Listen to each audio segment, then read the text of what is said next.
Françoise souffre d'une maladie incurable. Elle est actuellement hospitalisée dans un service de soins palliatifs. Croyante et ancienne bénévole auprès des personnes en fin de vie, elle est contre l'euthanasie et le suicide assisté.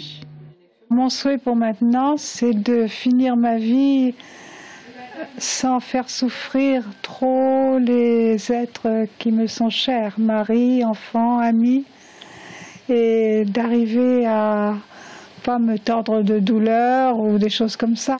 Vouloir en finir, bien sûr, moi aussi je voudrais en finir vite, mais pas par une action extérieure. La loi Leonetti de 2005 encadre déjà l'accompagnement des personnes en fin de vie. Elle interdit clairement l'euthanasie, mais la nouveauté de cette loi était d'interdire l'acharnement thérapeutique et de permettre aux patients de refuser un traitement. Pour ce médecin d'un service de soins palliatifs de Tours, confronté régulièrement à la mort, la loi actuelle suffit. Je pense que la loi Leonetti donnait des garde-fous suffisants pour nous permettre de faire notre travail dans une confiance entre les malades, leurs familles et le monde de la médecine. Je pense qu'il ne faut pas légiférer sur l'euthanasie active. Il ne faut pas donner ce pouvoir aux médecins.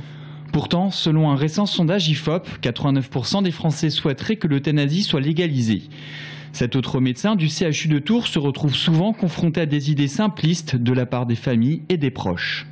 Il y a une espèce de prisme un peu réducteur qui est de croire que parce qu'on dépénaliserait l'euthanasie ou parce qu'on autoriserait le suicide assisté, la question de la confrontation à sa mort serait réglée.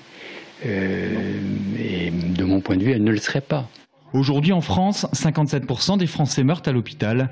Seulement 20% sont pris en charge dans un service de soins palliatifs.